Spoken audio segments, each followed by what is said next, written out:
अब स्टार्ट हुई है। ले जी, अब किस्मत वाला मामला, वो हमारे वो जो जादू वाले भाई, मैं रात खास तौर पे डिवाइस पकड़ के मैंने जो है ना वो उसामा भाई के हवाले की, मैंने कहा ये डिवाइस अब हम कल क्लास लेके जाएंगे ताकि जादू वाले भाई को मसला ना हो, उसामा भाई छुट्टी पे चले। तो वो जो है ना बस तो शहर के लोग भी जालिम समझ सानू मरंदा शौक किसी को बस सारे मामले ना उल्टे होते चले गए। एक भाई ने कहा सर जब हम पढ़ना शुरू करते हैं कोरोना आ जाता है, जब हम पढ़ना शुरू करते हैं मामला खराब हो जाते हैं। मैं थोड़े से असम इसके बाद में लेक्चर देने चलाती हूँ, चलने कोशिश करूँ। तो जब हम लेक्चर शुरू करते हैं कोरोना आ जाता है, जब हम पढ़ने का सोचते हैं लॉकडाउन आ जाता है, जब हम फ्यूचर के बारे में सोचते हैं ऑनलाइन क्लासेस आ जाती हैं, जब हम कुछ भी नहीं सोचते तो टेंशन होती है कि क्यों नहीं सोच रहे। दुनिया ऐसी चल रही है और चल चुकी है और चल पड़ी है। भूल जाए कि हम किसी नॉर्मल दौर में रहा करते थे कभी। क्या कोरोना वाले टाइम पे टाइम पॉज हो गया? क्या एज आगे नहीं बढ़ रही? क्या बाकी सारे काम नहीं हो रहे? क्या पेपर नहीं ले रहा? क्या बच्चे पास नहीं हो रहे? बच्चे ज्यादा पास हो रहे। मजे की बात है कि कोविड के दौरान मैंने आईक्यूएफ के हिस्टोरिकली बेस्ट रिजल्ट्स देखे हैं। इतने अच्छे रिजल्ट्स कभी नहीं आते थे। तो एक पॉइंट ये है कि हम कहें नहीं, जब हालात बेहतर होंगे तो पढ़ाई शुरू करेंगे। जैसे लोग नहीं कहते थे फिजिकल क्लास हुई तो पढ़ाई करेंगे, अब आपने देख लिया फिजिकल क्लास में कितनी पढ़ाई होती है। तो मसला फिजिकल ऑनलाइन नहीं है, मसला एक अप्रोच का है। जब ऑनलाइन है और सब ऑनलाइन है और सबके सब फंसे हुए हैं तो ठीक है, अब माइंड पे हमें स्विच लगा देना चाहिए कि अब ऑनलाइन है। जस्ट फॉर अंडरस्टैंडिंग, मतलब not for any other purpose, मैं इस वक्त 2000 से ज्यादा बच्चों को ऑनलाइन क्लासेस पढ़ा रहा हूं डायरेक्टली, जो मेरे से पढ़ रहे हैं। इतनी दुनिया पढ़ रही है ऑनलाइन क्लास। तो ऐसा नहीं है कि ऑनलाइन मतलब पता नहीं क्या है, पढ़ सकते हो कि नहीं पढ़ सकते हो। बहुत दुनिया है जो ऑनलाइन पढ़ रही है। और सीए फाइनल सारा ऑनलाइन पे चला गया। हमने पिछले सेशन में फिजिकल में कोशिश की क्लास करने की, फिर हमने सेशन जो हमारे दरमियान में होते थे उसमें ऑनलाइन भी होता था, फिजिकल भी। एक या दो बच्चे फिजिकल और ऑनलाइन में 67 68 बच्चे आए हुए होते थे और क्लास में 200 बच्चे होते थे। अब अपने आप को बदल लें, हालात बदल गए। एक आदत ऑनलाइन एजुकेशन के साथ अपने आप को एडजस्ट करने की, क्योंकि बाकी अगर महीना बंद कर दें तो हम जितना मर्जी मैं कहता हूँ फिजिकल क्लास जरूरी है, जितना मर्जी मैं कहूँ कि हाँ भाई मेरे लिए क्लास में चलना फिरना अच्छा है, मैं बैठूंगा तो मुझे तकलीफ होगी। लेकिन अब जब ऑनलाइन हो जाना है तो चाहे मुझे तकलीफ हो, आपको तो पढ़ाना है। तो जब हम उस तकलीफ को कंप्रोमाइज करके आपको पढ़ाने पर तैयार हो जाएंगे तो आपको भी ये कंप्रोमाइज कर लेना चाहिए कि जैसे भी हालात हैं, कॉलेज ने कोशिश की लेकिन अगर गवर्नमेंट आगे कॉलेज को बंद कर दे कि नहीं कोई बात चल ही नहीं सकते तो हम ऑनलाइन पढ़ाएंगे। या तो आइए पेपर लेना छोड़ दे, फिर आप कहें चलो हम भी ऐसे करें, वो पेपर भी लेंगे, आपके कुलीग्स पास भी होते रहेंगे और ये वही कुलीग्स होंगे जिन्होंने ऑनलाइन से दोस्ती कर दी होगी। इन दिस कैंपस मैं सोच भी नहीं सकता था कि जवाद साहब टैबलेट पे पढ़ाएंगे। जिस बंदे को आदत हो ना बोर्ड का यहाँ से लेके वहां तक एक एक बस कोना हर जगह लिखा हो कुछ ना कुछ, और 3 दफा बीच में मिटाने की आदत हो, उस बंदे को इतनी सी स्लेट देके कहो कि इस पे काउंटिंग कराओ, रुल जाता, तबाह हो जाता बंदा। वो कहता भाई मैं तो अपना इतना साल का तजर्बा, इतना पुराना एक्सपीरियंस में कि मॉड पे कंफर्टेबल हूँ। अगर उन्होंने बदल लिया ना अपने आप को और एडजस्ट कर लिया तो कोई भी कर सकता है। मतलब कोई बात है कि आप लोगों को पढ़ने की कितनी आदत है, आपको इतने अरसे से पढ़ने की आदत नहीं है जितने अरसे से हमें पढ़ाने की आदत है। हमने अपने आप को एडजस्ट कर लिया और खुशी से नहीं किया, मजबूरन किया। लेकिन इसके अलावा ऑप्शन था कोई? क्रूड्स मूवी तो देखी होगी, पर शायद कहीं ना कहीं किसी ने बता दिया हो। तो चेंज के साथ बदलना बड़ा जरूरी है, अदरवाइज चेंज आपको खा जाएगी। तो एक आदत हमें ये डालनी है कि हमने पढ़ना है, ये नहीं सोचना कि हम फिजिकल क्लास में बैठ के पढ़ रहे हैं या स्क्रीन पे पढ़ रहे हैं, हमारे सामने हरूफ लिखे हुए आ रहे हैं, हमारे सामने टीचर की तस्वीर आ रही है। अगर पढ़ना है तो वो हर मॉडल पर पढ़ाई हो जाती है, नंबर 1। नंबर 2, ऑनलाइन पैटर्न से थोड़ी सी दोस्ती नोट्स के फॉर्मेट में भी करनी है। आइडियली मैं आपको बताऊं, ये कुछ अरसे की बात रह गई है, कुछ ईयर्स की बात रह गई है। आगे बच्चे क्लास में आया करेंगे, उनके पास एक टैब हुआ करेगा, बस एक टैब, उसी में उनकी सारी किताबें भी होंगी। आई अपनी किताबें ऑनलाइन दे दी, सारी फिजिकल खत्म कर दी। उनके पास ऑनलाइन किताबें होंगी, वहीं पर उनका ऑनलाइन रजिस्टर होंगे, वहीं क्लास के वो लेक्चर होंगे, वहीं टीचर ने ना भी स्लाइड ओपन किया, आपने कहा सर ये जरा ब्लूटूथ पे भी शेयर कर दें, टीचर ने वहीं से ऐसे क्लिक किया, ब्लूटूथ पे शेयर किया, सबने अपने पास खोल ली, जी सर टीचर उसमें साथ साथ लिख रहा है, बच्चे भी साथ साथ उसको नोट कर रहे हैं। तो अल्टीमेटली आपका एक टैब, उसके अंदर आपका हर लेक्चर के नोट्स पड़े हुए होंगे, हर प्रैक्टिस होगी, हर सवाल की प्रैक्टिस होगी, और सफे ढूंढते नहीं पड़ रहे होंगे, बड़े ऑर्गेनाइज पड़े हुए होंगे। चलिए फायदा है कि नुकसान है? फायदा। हर जमाने में ना आपको अगले जमाने के बारे में सोचना चाहिए। मैं अपनी एग्जांपल देता हूँ, मेरी राइटिंग बहुत गंदी थी भी और है भी। आपने देखा होगा यहाँ पे चंद अक्षर देख के आपको समझ आ गया होगा, अगर मैं पूरा बोर्ड पढ़ूंगा तो कितना ज्ञान मच सकता है। मेरी एक टीचर होती थी, वो मुझे हर तीसरे दिन क्लास से बाहर निकाल देती थी कि तुम्हारी राइटिंग ठीक नहीं है, तुम राइटिंग जब तक ठीक नहीं करोगे ना तुम कामयाब इंसान नहीं बन सकते, तुम्हें आता ही नहीं है, तुम्हें हक ही कोई नहीं, तुम्हें हक ही नहीं पहुंचता कि तुम क्लास पढ़ो। मेरी क्लास में आके वो बच्चा बैठे जिसको लिखना नहीं आता। इस वक्त उन खातून को अगर मैं बता दूं कि मैं 10,000 से ज्यादा सफे लिखा बैठा हूं, तो मतलब वो गश से फौत हो जाए, गश खा के। जेन्युइनली ये बड़ी अजीब सी बात है कि एक बच्चा जिसको लिखना नहीं आता वो 10,000 सफे लिख चुका है, क्योंकि लिखना किसने है कागज के ऊपर। अब लैपटॉप पर राइटिंग होती है, अब कौन किताब वाला बाकी ही कागज पे लिखता है और उसके बाद उसको किसी को कहता है इसको टाइप कर दो। आजकल लोग टाइप करते हैं, पहले लोग सोचते थे लिखते थे, आजकल टाइप करते हुए सोच रहे होते हैं। स्किल्स चेंज होती है। तो मैं अपने जमाने में खुशखती वाली स्किल पे नहीं था, लेकिन मैं अपने से अगले जमाने की स्किल पे था, मेरी आईटी थोड़ी बेहतर थी।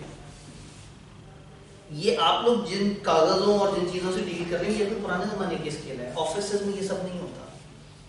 आपने नोट किया होगा जो जितने बड़े लोग होते हैं, जो जितने ही ज्यादा ऑफिस में टाइम गुजार रहे होते हैं, उनकी राइटिंग उतनी गंदी हो चुकी होती है, क्योंकि उन्होंने पूरे दिन में लिखने कुछ नहीं होता। ऑफिस में कागज तकरीबन नापैद हो चुके हैं, तकरीबन नापैद हो चुके हैं। ये सारी अकाउंटिंग सिस्टम्स पे हो रही है, सॉफ्टवेयर पे हो रही है, अकाउंट्स पे हो रही है। सारा दिन एक बंदा ऑफिस में बैठ के, अब ये इम्पॉसिबल है कि उसके सामने कंप्यूटर ना रखा हो। सारे काम कंप्यूटर पे हो रहे हैं, डिजाइनिंग हो, राइटिंग हो, ईमेल हो, कुछ भी हो, हर चीज कंप्यूटर के ऊपर हो रही है। तो शायद आज के दौर में टाइपिंग की हमें ज्यादा जरूरत है, बजाय इसके कि हमें लिखना आता हो। तो अब आगे ऑर्गेनाइजेशंस की मीटिंग में अगर कुछ लिखाई होती है ना, तो वो स्क्रीन के ऊपर होती है, टच स्क्रीन के ऊपर होती है। आजकल ग्राफिक डिजाइनिंग टच स्क्रीन के ऊपर होती है। टच स्क्रीन के अंदर इतना जबरदस्त चीजें आ रही हैं, तो अगर हम अपने आप को नहीं बदलेंगे तो हम पीछे रह जाएंगे। तो अगर हम यही सोचते रहेंगे कि पढ़ाई तो वही होती है जो पुराने दौर की होती है, वो सारा कुछ है, हम यही सोचते रहते तो हम तो पढ़ ही ना पाते, सीए आगे पढ़ा ही ना पाते।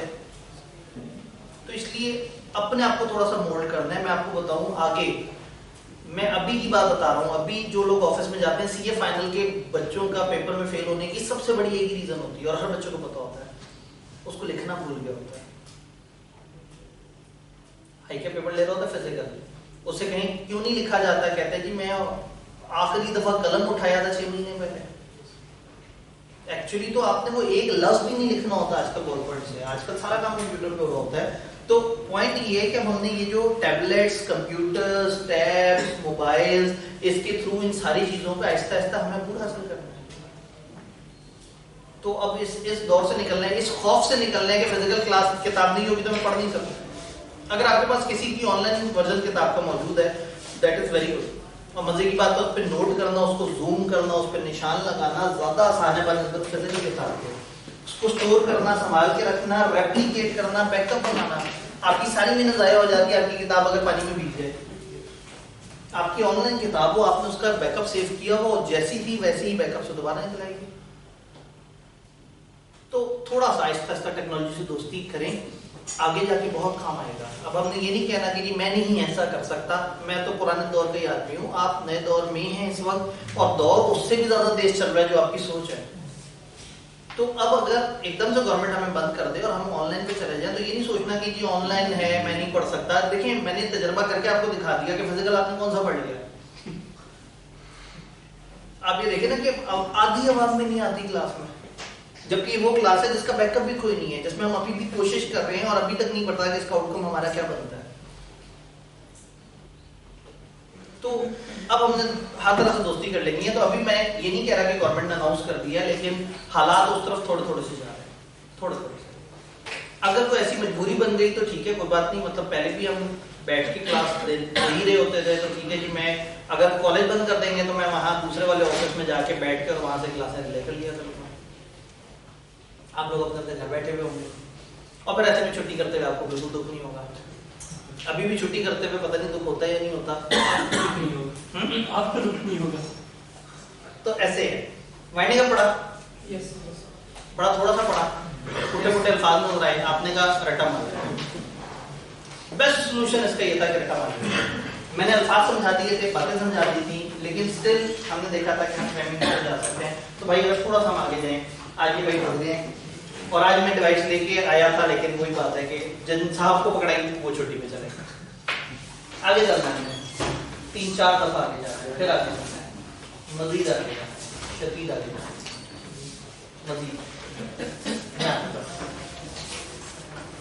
ये वाली हमने एक लिस्ट देखी कि कंपनी कुछ बुरे बुरे काम कर रही है और नीचे हमने उन बुरे बुरे कामों में से कुछ की एग्जांपल भी देखी। एक स्लाइड आगे जाए जरा भाई। यहाँ पे हमने देखा कि कुछ लोग हैं जो पिटीशन जमा करा सकते हैं और वो कुछ रीजंस पे कुछ कंडीशंस को फॉलो करके पिटीशन जमा कराएंगे। मेरा एक सवाल ये है कि क्या आपको इन दोनों का फर्क समझ आ रहा है? Yes sir. नंबर 1 एक लिस्ट ऑफ रीजंस है, लिस्ट ऑफ सर्कमस्टांसेस है जिसकी बेस पे आप बाइंडिंग की तरफ जा सकते हैं। कौन जा सकता है? इनमें से कोई अदालत को जाके कहेगा कि जी हम चाहते हैं कि बाइंडिंग हो। ये लोग किस वजह से कहेंगे? उनमें से कोई भी वजह हो सकती है, सिर्फ कंट्रीब्यूटरीज के पास एक ही वजह है कि company minimum number of members जिससे ली गई है 2 या 3 से। बाकी इनमें से कोई भी उनमें से किसी भी रीजन की वजह से जा सकता है। जब जाएगा तो कुछ शर्तें पूरी करनी होंगी, वो शर्तें तीसरे इसमें दी गई हैं। तो ये 3 अलग अलग बातें हैं, किन रीजन पे अप्लाई किया जा सकता है, कौन कर सकता है और किन शर्तों के साथ कर सकता है। तो कौन और उसकी शर्तें इकट्ठे याद कर लें और लिस्ट को अलग से याद करें। यहां तक मुझे बताएं जितना हमने पढ़ा है उसमें कोई कंफ्यूजन जी क्रेडिटर ने सिक्योरिटी जमा कराई है वो रीजनेबल नहीं है तो कंपनी की रेपुटेशन पर खराब हो। जी, क्रेडिटर ने अगर सिक्योरिटी जमा कराई है वो रीजनेबल ना हो तो जब तक वो रीजनेबल सिक्योरिटी जमा नहीं कराएंगे तब तक अदालत वाइंडिंग अप की तरफ जाएगी। यानी वाइंडिंग अप के केस को सुनने से पहले वो कहेंगे पैसे, तो जब तक क्रेडिटर उतने पैसे नहीं जमा कराएंगे तब तक काम शुरू नहीं होगा। तो बाद में वो रीजनेबल नहीं होती तो कंपनी की रेपुटेशन तो खराब होगी ना। नहीं, बाद में रीजनेबल कब नहीं होगी? जब वो सुने की कोर्ट के कंपनी नहीं, रीजनेबल वजह है, ठीक है। अदालत में मामला गया, अदालत ने कंपनी वालों को बुलाया, सब कुछ देखा और कंपनी सही साबित हुई तो अदालत एक decision in favour of company देगी, नंबर 1। नंबर 2, वो क्रेडिटर से कंपनी क्लेम कर सकती है वो हर्जाना या हद तक की इज्जत जो कि उस बंदे ने की है। तो अगर उन्हें लगता है कि हमारा नुकसान हुआ है, हमारी रेपुटेशन खराब हुई है, तो वो अल्हम्दुलिल्लाह जितनी रेपुटेशन खराब हुई है उससे अच्छा खासा बड़ा क्लेम इस क्रेडिटर पे कर देंगे। इसीलिए वो हद तक इज्जत वाला मामला होता है कि वरना तो कोई भी किसी को भी बुला के दलील कर दे। तो ऐसे में फिर रूल ये होता है कि जितना जहनी खौफ ज्यादा हुई होती है उतना आप बड़ा जुर्माना क्लेम कर सकते हैं। पाकिस्तान में मिला है तक डेफिनेशन आज तक पाकिस्तान में मिली है ना ताकतवर बंदे को मिल जाती है जी। सर कंटीजेंट एंड प्रोस्पेक्टिव क्या चीज है? कंटिजेंट क्या है और प्रोस्पेक्टिव क्या है? कंटिजेंट कहते हैं जो डिपेंडेंट है। फॉर एग्जांपल एक बंदे ने कहा अगर फलाना काम हो गया तो मैं तुम्हें लोन दे दूंगा, ये कंटिजेंट क्रेडिटर है। Creditor law, company law creditor कहते हैं किसी भी पैसे देने वाले को, कोई भी बंदा जिसके आपने पैसे देने। तो कंटिजेंट वो है कि अगर वो काम एग्जीक्यूट हुआ तो फिर आप उससे पैसे लेंगे वरना उससे पैसे नहीं लेंगे। तो कंटिजेंट हो गया डिपेंडेंट। प्रोस्पेक्टिव कहते हैं फ्यूचर को, मुमकिन को। यानी कि एक बंदा है जिससे कंपनी कह रही है कि हमें आपसे लोन चाहिए, वो कहता है अच्छा पहले मैं जरा देखता हूँ आपके क्या हालात हो वाकयात है, आप पैसे वापस कर दो। 100 बिस्मिल्लाह सर आप बस पैसे दें फिर हमारी दौड़ियां देखें। अब उसे समझ आ गया कि ये गड़बड़ है कुछ, वो चला गया अदालत के पास। अदालत से कहा कि ये कंपनी मेरे से 2 करोड़ मांग रही है, मुझे लोन नहीं देना, मैं जरा पहले देखना चाहता हूँ कि क्या ये इनकी वाइंडिंग अप तो नहीं होनी बनती। अब मुझे कुछ तहफ़्फ़ुज़ात है, मुझे कुछ खतरात नजर आ रहे हैं कि ये लोग तो अपनी एजीएम्स तक नहीं करा रहे, ये मतलब मुझे कहाँ पैसे देंगे। तो अदालत में अगर वो किसी भी इशू को रेज करके अदालत से डिमांड करता है तो सिक्योरिटी जमा कराएगा। तो प्रोस्पेक्टिव है जो अभी है नहीं क्रेडिटर, होगा आगे फ्यूचर में। कंटिजेंट वो है जो जिसकी अमाउंट डिपेंडेंट है किसी इवेंट के ऊपर। Yes sir. और सर सैंक्शन, सैंक्शन का मतलब है इजाजत देना। तो ऐसे में यहाँ पे हमने कहा था कि सैंक्शन ऑफ एससीसीपी, एससीसीपी की इजाजत। Yes sir. जी, जो हमने कल पढ़ा उसमें सवाल। सर एक कंफ्यूजन है, हम मेंबर को कंट्रीब्यूटरी को कह रहे हैं, अभी बाइंडिंग अप तो स्टार्ट नहीं हुई, पिटीशन अभी दायर करनी है। हाँ, असल में पिटीशन जिस वक्त वो दायर जैसे ही कर देगा मैंने अब शुरू हो जाएगी, इसलिए हम अभी से इन लोगों को कंट्रीब्यूटरी कहना शुरू हो गए। इस सारे प्रोसेस में मेंबर्स का नाम बदल जाता है, उनको हम कंट्रीब्यूटरी कहते हैं। तो बेशक कोर्ट ऑर्डर दे या ना दे, हाँ, एक जुमला लिखा हुआ है, a winding up of company by court shall be deemed to commence at the time of presentation of the petition। जिस दिन अदालत में वो पेश हुई है ना, उस दिन से हम कहेंगे लो जी कार्रवाई शुरू हो गई है वाइंडिंग अप। तो जब भी लिखा होगा ना वाइंडिंग अप स्टार्ट होने के इतने अरसे में ऐसा करो, उतने अरसे में वैसा करो, तो हम यहाँ से दिन काउंट करेंगे जी। वाइंडिंग अप, ये एप्लीकेंट्स, इनकी रीजंस, समझ रही बात? चलाएं कहानी आगे, देख लो, मुझे ज्यादा टाइम दे देंगे मैं चप्पल कब करूंगा, कर देना सर मुकाए से। टीम समझ आ गया ना, तो आगे सिर्फ चीजें समझनी है और ये पता है कि उसमें तकरीबन हर स्टेप पे कुछ ना कुछ रट्टा मारने वाला है। आगे चलते हैं, प्रोविजनल मैनेजर। ये प्रोविजनल मैनेजर एक ऑप्शनल स्टेप है, याद है? Yes sir. हमेशा नहीं होगा, कब होगा? कब होगा? जब टाइम ऑफ पिटीशन वाइंडिंग जब वाइंडिंग अप, देखिए वाइंडिंग अप का ऑर्डर आने के बाद लिक्विडेटर आएगा। जिन्होंने एप्लीकेशन दी उनको तहफ्फुजात है, वो डरे बैठे हैं, उन्हें लग रहा है कि कंपनी में जब तक वाइंडिंग अप का ऑर्डर आए तब तक डायरेक्टर जो है हो सकता है वो लंदन बैठे हुए हो, दुबई भी हो सकता था। तो अगर उनको ये खौफ है कि ये लोग सब पैसा लपेट लुपेट के गायब हो जाएंगे, तो वो जो पेटिशनर्स हैं वो ही पेटिशन के वक्त ही कह सकते हैं कि सर जी ऑर्डर बाद में आप दें या ना दें, एहतियातन एक बंदा वहां पे भेज दें जो भी जाके ना चीजों को कंट्रोल कर ले, क्योंकि हमें लग रहा है कि वहां गड़बड़ हो रहा है। तो प्रोविजनल मैनेजर वो कायम मकाम है। थोड़ा सा आगे चले जरा। कोर्ट में appoint a provisional manager till the making of a winding order. ये जुमला क्लियर है? On passing winding up order, court may appoint PM as official liquidator। winding up order देने के बाद हो सकता है वो कहें यार यही प्रोविजनल मैनेजर तुम्हें अपग्रेड कर देते हैं, तुम आज ऑफिशियल लिक्विडेटर हो। और यूं भी हो सकता है कि उसे कहें तुम साइड पे हो जाओ, हम एक और बंदे को लेके आ रहे हैं। और यूं भी हो सकता है उसे कहें यार तुम अपना काम जब तक कर रहे हो करते रहो, मेरा एक और बंदा भी आ जाएगा, तुम लोग मिलजुल के काम कर लेना। तो PM पीछे PM shall have same power as of official liquidator unless court has limited and restricted। अगर कोर्ट ने इसे रोका नहीं है तो इसके पास पावर्स तकरीबन सारी वही हैं जो कि लिक्विडेटर। यूं समझें कि ये लिक्विडेटर तो तब आएगा जब जेन्युइनली साबित हो जाएगा कि वाइंडिंग अप हो जानी चाहिए। तो लिक्विडेटर की अपॉइंटमेंट से पहले एहतियातन बेसिस पे टेम्परेरी सा एक ऑफिशियल लिक्विडेटर, उसका हम नाम लेते हैं प्रोविजनल मैनेजर। प्रोविजनल कहते हैं टेंटेटिव को, ऐसी चीज जो अभी फाइनल नहीं हुई। जैसे प्री वाले बच्चों को याद होगा, कमेंसमेंट ऑफ बिजनेस का सर्टिफिकेट लेने से पहले कॉन्ट्रैक्ट प्रोविजनल होते हैं। प्रोविजनल का मतलब है टेंटेटिव है, अभी फाइनल नहीं हुआ। ये बात समझ आएगी? अब सवाल ये है कि ऑफिशियल लिक्विडेटर कहां से आता है, कैसे अपॉइंट होता है। आगे चलते हैं। आगे पैनल SCCP। अब ऐसा नहीं है कि अचानक से ये कहेंगे जी हमने वाइंड अप होना है तो कोर्ट किसी भी बंदे को एरे को भेजेगी जाके वाइंडिंग अप करो। SCCP एक पैनल मेंटेन करेगा, एक panel of some specialised person जिनके पास ऐसी स्किल्स हो कि जिससे वो कंपनियों के मामलात को समझ सकते हैं। तो नॉर्मली कुछ ऐसे लोग जिनके पास 10 साल का तजर्बा हो इन फील्ड ऑफ अकाउंटिंग, फाइनेंस या लॉ, इन फील्ड्स में इनके पास महारत हो। ज्यादातर ये कौन लोग होते हैं? Audit firms. ऑडिट फर्म्स के पास तजर्बा होता है तो अक्सर इनको SCCP कह देता है कि हाँ ये लोग वो हैं जो कि आ सकते हैं। तो कुछ ऐसे लोग जिनके पास एक अच्छा तजर्बा है वो अपने आप को रजिस्टर करवा देते हैं SCCP के एक पैनल में। वो पैनल क्या है कि ये वो लोग हैं जिनमें से लिक्विडेटर सिलेक्ट हो सकता है। तो कोर्ट को जब लिक्विडेटर सिलेक्ट करना है तो कोर्ट SCCP के मेंटेन्ड उस लिस्ट ऑफ पर्सन में से वो तमाम लोग जो कि उन्होंने चूज किए होंगे कि हाँ भाई ये 15-20 ऐसी फर्म्स हैं जिनके पास ये स्किल है कि वो कंपनी की वाइंडिंग बड़े अच्छे तरीके से कर सकते हैं। तो कोर्ट उस पैनल में से लिक्विडेटर को चूज करेगा। पैनल पे आने के लिए कम से कम आपको 10 साल का तजुर्बा चाहिए। लॉ का हो, अकाउंटिंग का हो, फाइनेंस का हो। नॉर्मली जो हमारी फील्ड वाले मामला आता है ना, तो ज्यादातर हम अकाउंटेंट्स ही वो लोग होते हैं जो कि तजर्बे के बाद इस काबिल होते हैं कि वो कंपनियों को बंद करने में महारत रखते हैं। जैसी अकाउंटिंग हम पढ़ के गए होते हैं, कंपनियों को बंद करना हमारे लिए आसान होता है क्योंकि हम तो चलती हुई कंपनी बिठा दें, इंट्रो एग्जाम करा के FR1 में जो है वो 2-3 सिलेक्टेड टॉपिक करके। तो अगेन मतलब जब मैंने कहा ना हमारी महारत है इस काम में, तो आपने ये नहीं समझना कि हमारी महारत है कंपनियां बिठा देने में। तो चलती हुई कंपनी को हम चलाते हैं, लेकिन जो बंद होना चाहिए उसे बंद भी कर देते हैं। अगर ऑफिशियल लिक्विडेटर के ऑफिस में कोई कैजुअल वैकेंसी है, कोई जगह खाली हो गई, मतलब एक बंदा काम कर रहा था अचानक से मर गया फॉर एग्जांपल, तो अब ये जगह कैसे पूरी होगी? डेथ, रिमूवल या रेजिग्नेशन वगैरह की वजह से कोर्ट एक और पर्सन को उसी पैनल में से अपॉइंट कर लेगा।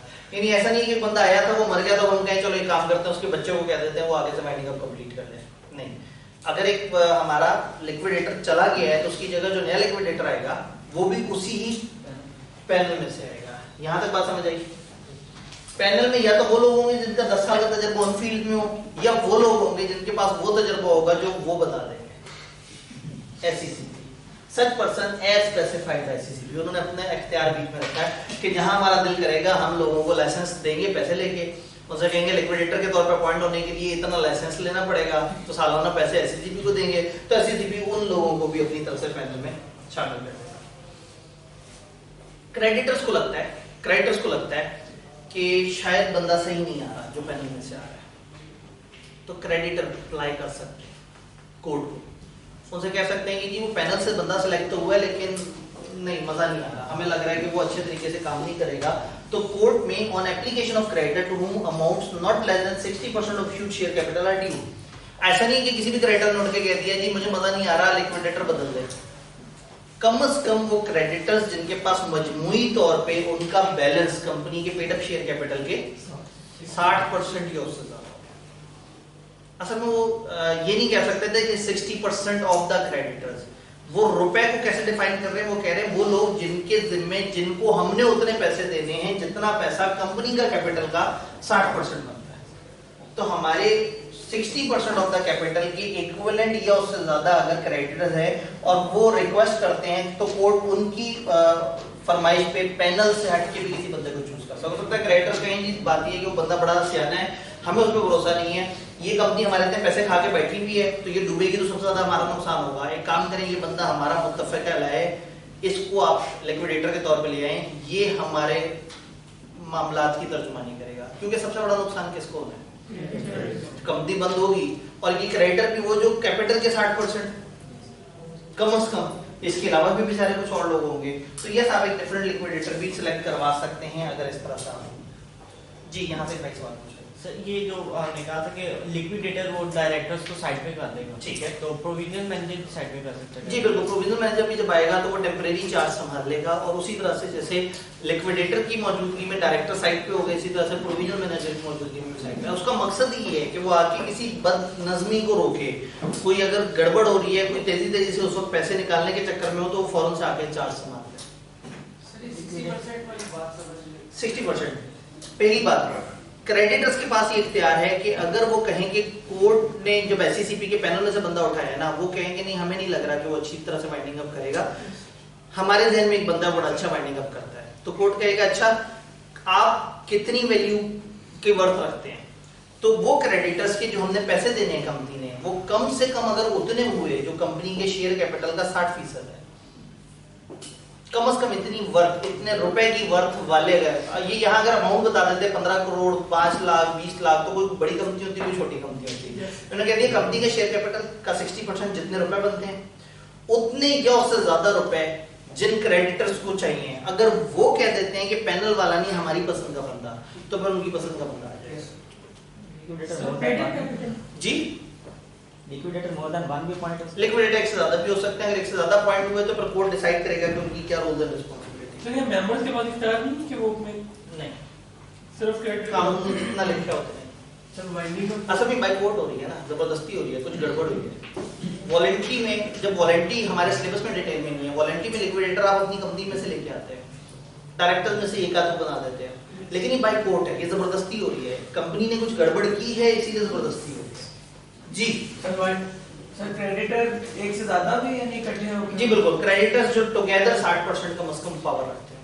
फिर वाइंडिंग अप के प्रोसेस में पूरा पैनल इन्वॉल्व होगा कि सिर्फ ऑफिशियल नहीं, उस पैनल में से सिर्फ ऑफिशियल लिक्विडेटर, मतलब पैनल का मतलब है कि एक लिस्ट ऑफ पर्सन है जो एससीसीपी के पास यूं समझे सीढ़ियां पड़ी हैं 20 लोगों की, जो कम से कम 10 साल का तजर्बा उन फील्ड्स में रखते हैं या जो उनको एससीसीपी ने बताया हुआ है, तो उस पैनल में से, उन लिस्ट ऑफ पर्सन में से वो कह सकता है कि जी हाँ भाई ये हमारे पैनल, आपने नहीं सुना फलाना वैल्यू और फलाना के पैनल पे रजिस्टर है, पाकिस्तान इंजीनियरिंग काउंसिल के पैनल पे रजिस्टर है, आईकैप के पैनल पे रजिस्टर, जैसे आरआईटीज हैं, ये क्या होते हैं, ये आईकैप के पैनल पे रजिस्टर है।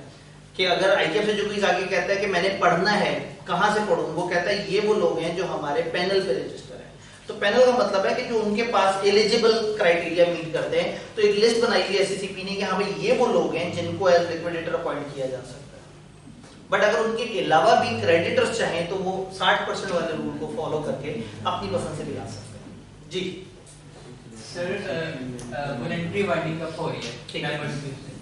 तो कंपनी में जो एम्प्लॉयर्स है, मतलब जिनको एम्प्लॉय किया हुआ है, ठीक है, उनके साथ एग्रीमेंट हुआ हुआ है, ठीक है, कॉन्ट्रैक्ट हुआ हुआ है कि हम 2-3 साल तक आपका मतलब ठीक है, बिल्कुल सही है। तो वाइंडिंग अप वॉलंटरी हो रही है, तो वो कुछ नहीं कर सकते क्लेम के कर सकते हैं। कॉन्ट्रैक्ट किया है, कर सकते हैं बट वो उससे वाइंडिंग अप नहीं रुक जाएगी।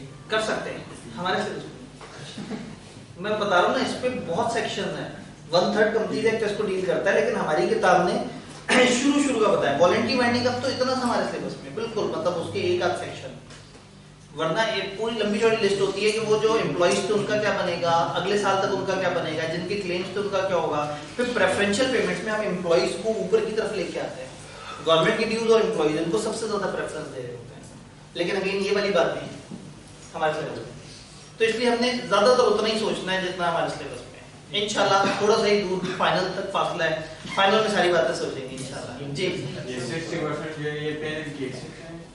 60% पैनल की एक्सेप्शन है, बिल्कुल ऐसे ही है। पैनल की एक्सेप्शन है। आप पैनल से हटके को करना चाहते हैं तो क्रेडिटर्स कोड को अप्लाई कर सकते हैं अगर वो 60% कम से कम पावर रखते हैं। और ये वोटिंग पावर नहीं है, रुपए वाली पावर है। बात समझ आएगी? एक दर्जा आगे बढ़ते हैं। जो पर्सन अपॉइंट होगा पैनल पे वो वाली बातें फॉलो करेगा, जौन सी बातें जिस तरह से एससीसीपी ने बताया। इस तरह का जुमला देखते ही आपको पता लग जाता है इसको हमने कुछ नहीं करना। क्योंकि जो पैनल वाला बंदा होगा वो एससीसीपी के बताए हुए कुछ तरीकाकार को फॉलो करेगा तो ठीक है ना, वो तरीकाकार हमारी किताब ने हमें बताया तो हमें ये जुमला इग्नोर किया जा सकता है।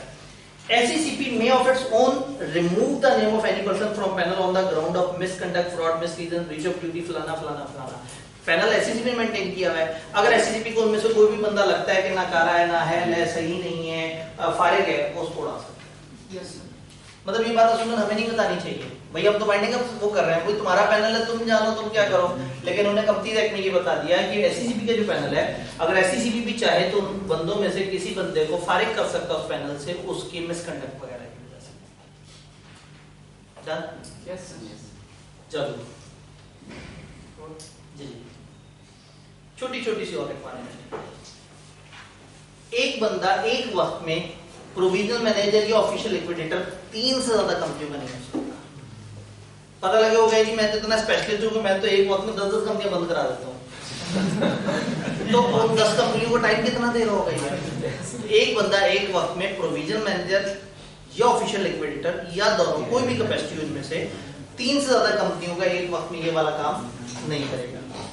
जैसे ही वो अपॉइंट होगा वो एक डिक्लेरेशन 7 दिनों के अंदर अंदर जमा कराएगा जिसमें वो बताएगा कि क्या उसका कोई कॉन्फ्लिक्ट ऑफ इंटरेस्ट तो नहीं। जिसको हमने अपॉइंट किया ऑफिशियल लिक्विडेटर के तौर पे, पता लगा उसी ने कंपनी से पैसे लेने हैं, जो उसने कंपनी के पैसे देने हैं। ऐसा बंदा हिसाब किताब करते हुए पैसे देने हैं तो अपने आप को सबसे नीचे रख देगा, पैसे लेने हैं तो सबसे ऊपर। इसको हम कहते हैं कॉन्फ्लिक्ट ऑफ इंटरेस्ट। एक ऐसा बंदा जिसका कोई ना कोई इंटरेस्ट का क्लैश है। तो अगर ऑफिशियल लिक्विडेटर आता है और उसका किसी भी किस्म का कोई कॉन्फ्लिक्ट ऑफ इंटरेस्ट है, कोई भी इस तरह से है, तो उसे बताना होगा। ना भी हो तो भी 7 दिनों के अंदर अंदर ये डिक्लेयर करना है कि हाँ भाई मैं बरी जिम्मा हूँ, मैं पाको पाकीज़ा हूँ, मेरा इनके किसी मामले से कोई ताल्लुक कोई रिलेशन नहीं रहता जी, कोई रिलेशन नहीं रहता डिपेंडेंट। हाँ, यानी कि वो कहेगा कि मैं इंडिपेंडेंट हूँ। ऑन अपॉइंटमेंट एज PM या OL ही shall file a declaration within 7 days of appointment, एक खास फॉर्म पे जिसमें डिस्क्लोज करेगा कोई कॉन्फ्लिक्ट ऑफ इंटरेस्ट या lack of independence if any. अगर किसी जगह वो इंडिपेंडेंट नहीं है, हम कहेंगे नहीं कि वो इंडिपेंडेंट नहीं है, उनका यार दोस्त है, हो सकता है किसी डायरेक्टर का यार हो जिसको हम लिक्विडेटर के तौर पे अपॉइंट कर रहे हैं।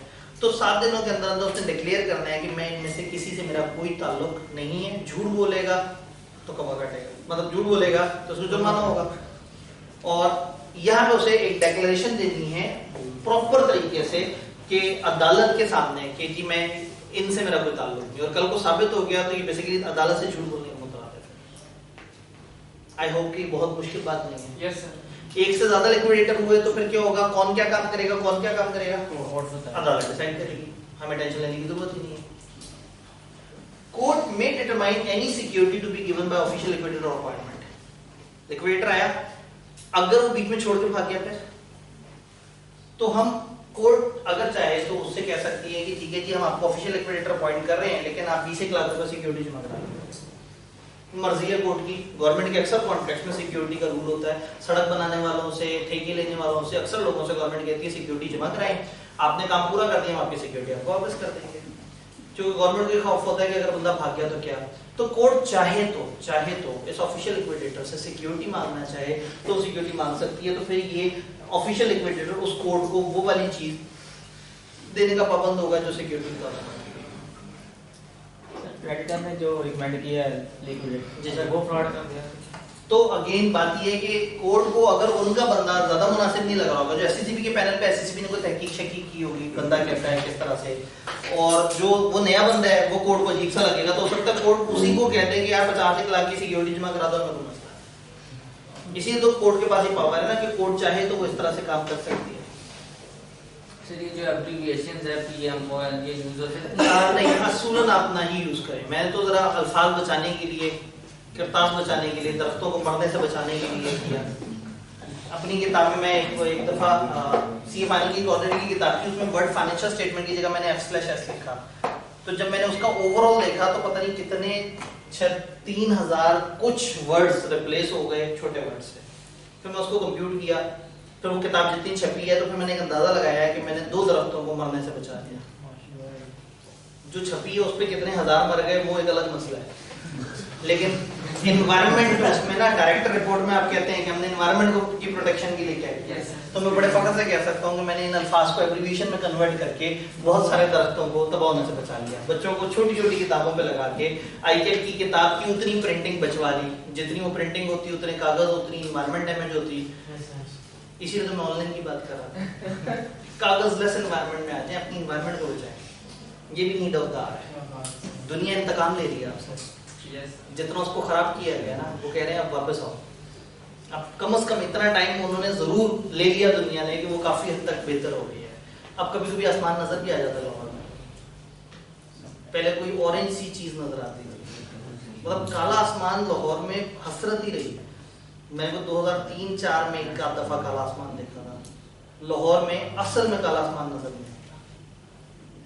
खैर यहाँ रहते रहते आदत हो जाती है, जब अपने इलाके में जाएं तो फिर पता लगता है कि काला आसमान वाकई काले रंग का होता है।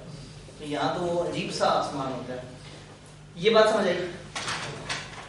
सर अगर लिक्विडेटर 3 करने में का टाइम है तो फिर तीनों को डिक्लेरेशन जी बिल्कुल, जहां जहां पॉइंट होगा वहां डिक्लेरेशन देगा। डन? यस लिक्विडेटर अगर एक दफा पॉइंट हो गया ना, ये बाय कोड वाइंडिंग अप है, 12 महीने में उसे वाइंडिंग अप करानी पड़ेगी। और अगर ना कराए तो कोई तनख्वाह नहीं, और अगर कुछ तनख्वाह दे दी गई है तो वापस ले लीजिए। सिक्योरिटी भी अब कसूर सिक्योरिटी भी जब्त हो जाएगी। कसूर क्या उसका? वो तो बेचारा सर्विस प्रोवाइड करने आ रहा था। हमने उसे एक पावरफुल पोजीशन दी। हमने कहा भाई तुम्हें हम अपॉइंट कर रहे हैं, तुम हमारे कहने पे चलो, तुम्हें कहीं मसला हम पे रेफर करो, हम वो केयर उड़ा देंगे। कोई भी मतलब एक बंदे को इतनी पावर दे के आप भेजिए और वो 12 महीने जितना टाइम गुजारते और उसके बाद भी वो कहेगी कि मैं तो कोशिश कर रहा था, मुझे वजीर अच्छे नहीं मिले। इतना खुला टाइम दे दे आप किसी को, सदर पसंद का हो, वजीर आजम पसंद का हो, एक सूबे को छोड़ के सारे सूबों में भी हुकूमत हो, मरकज की हुकूमत हो, सेनेट में आपकी बात चलती हो, अदालत आपके साथ खड़ी हो, एस्टेब्लिशमेंट साथ खड़ी हो, अभी भी परफॉर्म ना हो, तो फिर तो अब समझ आया कि अगर उसको इतनी सपोर्ट है कोर्ट की तरफ से और 12 महीने गुजरने के बाद भी वो हालात बेहतर नहीं कर सका तो उसके पास कोई एक्सक्यूज नहीं। तो फिर सजा ये है कि उसको पैसे भी नहीं मिलते। और आगे लॉ ने लिखा हुआ है कि जो पैसे दे दिए गए उसे वो भी वापस ले लिए जाते हैं। अगर एक ऑफिशियल लिक्विडेटर अपॉइंट हुआ है ना और उसको पता है कि मैं बाय कोर्ट हूं, तो शुरू में भागना है तो भाग जाए, शुरू में कहते नहीं जी वो तो मेरी तबीयत खराब है, मेरे तो मतलब ये मसला है, मेरा वो मसला है, मैं मेरी टांग टूट गई है, मैं नहीं वो कर सकता। वंस अपॉइंटेड और 3 दिन गुजर गए और उसने कुछ नहीं बताया, अब उस पर वाजिब हो जाएगा 12 महीने में माइनिंग अप कंप्लीट करना, नहीं तो 12 महीने का उसको कोई पैसा नहीं मिलेगा, है ना मजे कर। यस तो official liquidator shall not resign or quit his office before conclusion of liquidation proceedings. छोड़ के नहीं जा सकता। यहाँ लोग आते अपनी मर्जी से जाते हैं हमारी मर्जी से, except for reason of personal disability to the satisfaction of court। अब अगेन ये 3 दिन में बताना होता है, अपॉइंटमेंट के 3 दिन में बताना होता है कि उसको अपॉइंट कर लिया तो वो कहे नहीं नहीं नहीं भाई इस वक्त मेरा ये मसला है, मैं इस तरह से ये वाला काम नहीं कर सकता। अगर वो शुरू में इनकार कर दे तो कर दे, अदरवाइज वो फंस जाएगा। सिर्फ एक सूरत है पर्सनल डिसेबिलिटी, बिल्कुल ही माजूर हो जाए, खुदा ना खास्ता काम ना कर सके। ऐसा ना हो कि किसी के हाथ पे जो है वो चढ़ा के आ जाए प्लास्टर और आगे कहे लो जी मैं तो जख्मी हो गया, मैं वाइंडिंग अप नहीं कर सकता। इसलिए उन्होंने कहा to the satisfaction of court. अदालत को अगर ये इत्मीनान हो कि ये डिसेबल हो चुका है तो अदालत अपनी तसल्ली करेगी कि जिस बंदे ने हाथ पे पट्टी चढ़ाई हुई है क्या उसको वाकई ही चोट लगी है। तो अगेन वंस अपॉइंटेड आपको वाइंडिंग अप कंप्लीट करना है और 12 महीने में कंप्लीट करनी पड़ती है, 12 महीने नहीं तो पैसे भी वापस। और अगर कोई एतराज है, भागना है तो शुरू के 3 दिन में भागे, अगर नहीं भागे तो समझा जाएगा कि अब आपने एंड तक कंप्लीट करनी है और ये एंड भी ज्यादा से ज्यादा 12 महीने तक होना चाहिए। बात समझ आई? लॉजिक कम है और प्रोसेस ज्यादा है। अगर दरमियान में भागे तो जी दरमियान में अगर वो भाग जाएगा तो जितना उसने काम किया है उसको पैसे नहीं मिलेंगे। दूसरा ये कहेंगे इसने मिसकंडक्ट किया है, उसका नाम पैनल से भी हटा देंगे। तीसरा उसको कहेंगे कि तुमने अदालत का कीमती टाइम बर्बाद किया, तो अदालत हो सकता है कि तौहीन अदालत या इस तरह के 3-4 चार्ज उसको सिक्योरिटी तो जमा कराइए, वो तो गई, वो तो वापस मिलनी नहीं है। तो कहने का मतलब है कि एक सीरियस बात है, शुगल नहीं है। कंपनी बंद हो रही है और कंपनी के सैकड़ों हजारों मेंबर्स इंतजार में कि बंद होगी तो या हमें पैसे मिलेंगे, नहीं तो क्रेडिटर इंतजार में कि हमें पैसे मिलेंगे, या हो सकता है दोनों को पैसे मिल जाए अगर बहुत ज्यादा पैसे हो तो कम से कम किसी एक के साथ तो इंसाफ होना है। In case of resignation, outgoing official liquidator shall continue to act until the person appointed in his place takes charge। एक बंदे ने कहा जी मैं तो अब नहीं वाइंडिंग अप आगे चला सकता, कोर्ट ने कहा चलो हम नया बंदा लेके आते हैं। जब तक नया बंदा नहीं आ रहा तब तक मामला को ये हैंडल करेगा, जब नया बंदा आएगा ये चार्ज उसके हवाले करेगा और चला जाएगा। सर नए पर्सन को नया बंदा भी पैनल में से आएगा और नया बंदा ये देखेगा कि क्या वो वाइंडिंग अप के ऑर्डर, वाइंडिंग अप के बल्कि स्टार्ट होने वाले टाइम के 12 महीने में कंप्लीट कर सकता है। अगर नहीं कर सकता तो उसे एक्सेप्ट नहीं करना। तो आने वाले बंदे को भी ये 12 महीने का रूल अपनी अपॉइंटमेंट से नहीं, पीछे वाली जो 12 महीने चले आ रहे हैं उसी को फॉलो करना है। कोर्ट को एक्सटेंशन दे सकती है इस टाइम में? बिल्कुल दे सकती है, हमारे सिलेबस में नहीं है। इसमें 1-1 महीना करके 6 महीने तक की एक्सटेंशन मिलती है और वो कोर्ट ही देती कोर्ट देती है, हमारे सिलेबस में नहीं है। उसकी सिर्फ एक रीजन होती है कि अकाउंट्स फाइनल नहीं हो पा रहे किसी पेंडिंग लीगल केस की वजह से। भाई एक केस अदालत में चल रहा है, वो केस का फैसला ही नहीं आ रहा, वो आएगा तो ये कुछ हिसाब किताब कर सकेगा। तो कुछ जगह पे जहां मजबूरी बनती है कि जिस कोर्ट ने वाइंडिंग अप करनी है उससे ऊपर वाली कोर्ट में वो मुकदमा ज़ेर इल्तवा है, अगर सेम लेवल पे हो तो वो उड़ा देते हैं। वो कहते हैं कि ठीक है तुम बताओ क्या करना है, इसमें कौन हक पे है, तुम हक पे हो, ठीक है जी तुम्हें मिल जाएगी। जी सर ये तो हम लिक्विडेटर की ड्यूटीज भी तो कह सकते हैं। इस वक्त हमारी किताब बता रही है कि लिक्विडेटर को अपॉइंट करना और उससे रिलेटेड अदर रिक्वायरमेंट्स क्या क्या हैं। जी सर क्रेडिटर अगर अपना लिक्विडेटर अपॉइंट करते हैं तो क्रेडिटर का लिक्विडेटर अपॉइंट करते हैं, डिस्क्लोजर देना पड़ेगा, सब कुछ होगा। ठीक है। मतलब वो सिर्फ पैनल की एक्सेप्शन है, उसका ये मतलब नहीं कि वो रूल्स फॉलो नहीं करेगा। अब वो ऑफिशियल लिक्विडेटर कहलाया करेगा जो क्रेडिटर ने भेजा। वो तो क्रेडिटर भी है, उसका कॉन्फ्लिक्ट ऑफ इंटरेस्ट बनता है। बिल्कुल, तो इसका मतलब वो अपॉइंट नहीं होगा। इसका मतलब है कि क्रेडिटर्स किसी ऐसे बंदे को नॉमिनेट करेंगे जो इंडिपेंडेंट हो, और अगर उसका इंटरेस्ट है तो डिक्लेयर करें कि हाँ मेरा इसमें इंटरेस्ट है। हो सकता है कोर्ट को लगे कि ठीक है यार ये कोई गलत इंटरेस्ट नहीं है, इसका तो फायदा ही है इस इंटरेस्ट का। लिक्विडेटर की कहानी समझ आई? यस सर जी। सर ये लिक्विडेटर को जो सैलरी मिलेगी वो कोर्ट डिसाइड करेगा या कंपनी? अगेन सेक्शन हमारे सिलेबस में नहीं है, जस्ट नॉलेज के लिए सुन लें। ये कंपनी की एक कमेटी ऑफ इंस्पेक्शन बनती है, जो डायरेक्टर्स है ना उनको जोड़ के ना उनकी कमेटी ऑफ इंस्पेक्शन बनाई जाती है। इनके साथ सलाह मशवरा करता है कोर्ट का एक नुमाइंदा। वो एक परसेंटेज तय करते हैं ऑफ एसेट्स। बजाय इसके कि इसकी 1 रुपए पैसे में तनख्वाह फिक्स की जाए, हम ये कह देते हैं कि जी आपको एसेट के बेचने पे 5% ऑफ द एसेट मिलेगा। अगर खाली तनख्वाह रख देना तो इसने एसेट उठा के औने पौने निकाल के अपने आप को बचा के साइड में निकल जाता है। तो ज्यादातर इसको एक percentage of disposal of asset दे दिया जाता है और अलग अलग एसेट्स में अलग अलग परसेंटेज हो सकती है, ताकि ये अपना प्रॉफिट कमाने के लिए, अपनी सैलरी अच्छी बनाने के लिए ज्यादा से ज्यादा महंगे पे बेचे, सबका फायदा हो जाए। हमारे सिलेबस में ये सब नहीं है जो मैंने बात की। जी अगर एक कंपनी में सिर्फ और सिर्फ लायबिलिटी है और लिक्विडेटर के भी खर्चे हैं, तो लिक्विडेटर के खर्चे को पहली प्रेफरेंस दी जाती है, लेकिन ये बात भी हमारे सिलेबस में है। सर एक पॉइंट है प्रूफ में जी जी in case of any dispute or any waging stance among liquidator, the matter shall be referred to court for an appropriate order in favor in the presence of भाई देखें, 2-3 liquidator हैं, आपस में clash आ गया, ये काम ऐसे करें, दूसरे ने कैसे करें, तीसरे ने कैसे करें, अदालत ने अपॉइंट किए हैं, अदालत फाइनल फैसला दे देगी। जी सर एक कंपनी के 2-3 होंगे, एक कंपनी में एक से ज्यादा लिक्विडेटर हो सकते हैं, और अगर हुए तो फिर बताना होगा कि उनकी क्या क्या पावर है। नॉर्मली एक होता है, but there is an option कि अदालत को अगर जरूरत पेश आए तो 2-3 लोगों को अपॉइंट, जितनी अदालत की मर्जी। कंपनी लॉ तो ऐसे ही कहता है, तो जो अदालत कहेगी, जितनी कहेगी, ऑब्वियसली वो भी नहीं चाहेंगे कि खिचड़ी बन जाए, वो भी ज्यादातर चाहेंगे कि एक बंदा बहुत मजबूरी हो तो चलो 2 बंदे। क्रेडिटर लेके आएगा कि मेरी तरफ से होना चाहिए, ठीक है, तो वो भी तो इंटरेस्टेड मानना चाहिए। बिल्कुल ऐसे ही, अभी थोड़ी पहले यही तो बात हुई थी, वो डिक्लेरेशन में कहेगा कि हाँ भाई मैं इनका नुमाइंदा हूं, फिर अदालत को ठीक लगेगा तो वो अपॉइंट कर लेगा। जी लिक्विडेटर समझ आया?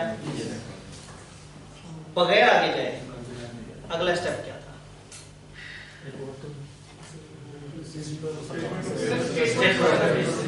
अब ये आया है और अब इसने स्टेटमेंट ऑफ अफेयर्स मांग ली है, ले जी आगे चलते हैं। स्टेटमेंट ऑफ अफेयर्स प्रिपेयर करवाएगा, हमने यहाँ तक जाना है, कहानी खत्म हो जाएगी, और ये भी रटा है और ये आधा रटा है। खैर आगे चलें, कब और किन से ये स्टेटमेंट ऑफ अफेयर्स मांगी जाएगी? कौन लोग स्टेटमेंट ऑफ अफेयर्स बना के देंगे? कंपनी के बड़े, वो तमाम लोग who were director, chief executive, CFO, secretary and employee at the relevant date, जो उस relevant date पे भी हम बात करते हैं, जो एक खास डेट पे कंपनी के डायरेक्टर, ऑफिसर, एम्प्लॉय वगैरह थे, वो लोग इसमें जिम्मेदार हैं। और वो लोग भी जो within 1 year of relevant date being director, chief executive, CEO, secretary फलाना, या taken part in formation of company या एम्प्लॉयमेंट ऑफ कंपनी में रहे और उनको वो इतना है उनके पास की इंफॉर्मेशन दे सके। मौजूदा तमाम लोग, पिछले 1 साल में मौजूद ये सारे लोग, जो कोर्ट को ठीक लगेगा कि हाँ भाई पिछले वाले लोगों को बुलाएं या ना बुलाएं। हो सकता है एक बंदे ने गड़बड़े की और बाइंडिंग अप की पेटिशन से 2 दिन पहले छोड़ के चला गया, तो ऐसे में मौजूदा जो लोग हैं और पिछले 1 साल में जो लोग कंपनी की इंतजामिया में थे, वो सारे उन लोगों को जिसको लिक्विडेटर मुनासिब समझेगा कि इन्हें इनसे इंफॉर्मेशन मांगी जा सकती है, वो उनमें से इंफॉर्मेशन मांगेगा। नीचे एक जुमला लिखा हुआ है, any of the above person shall be entitled to and be paid by liquidator या provisional manager the reason expenses incurred in preparation of such statement। एक बंदा कंपनी छोड़ के 6 महीने पहले चला गया, लिक्विडेटर ने जाके कहा मुझे फलाना रिकॉर्ड तुम बना के दो वर्किंग, उसने कहा कि उस पर तो टाइम लगेगा सारा, मुझे 4 जगह से इन्फॉर्मेशन लेनी पड़ेगी, इतना खर्चा होगा। तो कहा चलो ठीक है, कितना खर्चा होगा? उसने कहा 5-6 हज़ार रुपये लग जाएगा। उसने कहा मैं देता हूँ 5-6 हज़ार, मुझे स्टेटमेंट बना कर। तो ऐसे में ऐसा नहीं है कि हमने जालिम हो जाना है। हम अगर किसी बंदे को आउट ऑफ द वे हम अगर कह रहे हैं कि यार तुमसे एक्स्ट्रा चीज चाहिए, तो हम उसको पैसे देंगे उस चीज के, अगर उसका वो खर्चा हुआ होगा हम उसको वो करेंगे। तो पहला सवाल, कौन बनाएंगे स्टेटमेंट ऑफ अफेयर्स? कंपनी के मौजूदा बड़े या पिछले 1 साल में जो बड़े थे वो, या एम्प्लॉइज, या हर वो बंदा जो कोई ना कोई इन्फॉर्मेशन दे सकता है जो लिक्विडेटर को लगे कि हाँ ये इन्फॉर्मेशन दे सकता है। जी सर, जो भी स्टैट्यूटरी मीटिंग से कनेक्टेड पर्सन होगा मतलब वो भी इधर काउंट हो जाएगा। अगेन वही है, जो भी फॉर्मेशन ऑफ द कंपनी से ताल्लुक रखता था ना वो भी काउंट होगा। ये लोग देंगे, कब देंगे statement? Within 15 days from relevant date. Relevant date के 15 दिन में। अब आप कहेंगे सर ये रेलेवेंट डेट क्या बताया, देख लेते हैं। अगर तो प्रोविजनल मैनेजर अपॉइंट हुआ है तो उसकी डेट, और प्रोविजनल मैनेजर नहीं अपॉइंट हुआ तो बाइंडिंग अप ऑर्डर। आसान अल्फाज में या प्रोविजनल मैनेजर या लिक्विडेटर की अपॉइंटमेंट की डेट। अगर तो प्रोविजनल मैनेजर पहले से अपॉइंट हो गया तो उसका मतलब है ये वाले काम वो कराना शुरू कर देगा कि अच्छा चलो भाई जरा इन्फॉर्मेशन वगैरह बनाओ, इतनी देर में इनको ध्यान लगाए रखेगा, उधर से वो जारी होगी कोर्ट की प्रोसीडिंग। तो प्रोविजनल मैनेजर अपॉइंट हुआ तो उसकी डेट ऑफ अपॉइंटमेंट, वो अपॉइंट नहीं हुआ तो वाइंडिंग अप का ऑर्डर। और वाइंडिंग अप का ऑर्डर जब आता है तो उस ऑर्डर के साथ अदालत बताती है कि फलाना बंदा आपकी वाइंडिंग अप कराएगा, तो वो हमारी रेलेवेंट डेट है। तो रेलेवेंट डेट के 15 दिन के अंदर अंदर, लेकिन हो सकता है ऑफिशियल लिक्विडेटर या प्रोविजनल मैनेजर या कोर्ट इसमें थोड़ा सा टाइम लिमिट दे दे, तो ये मैक्सिमम 45 दिन तक जा सकता है, यानी कि इसमें 30 दिन तक की मजीद एक्सटेंशन हो सकती है कि 15 दिनों के अंदर अंदर इन लोगों ने स्टेटमेंट्स बना के देनी है।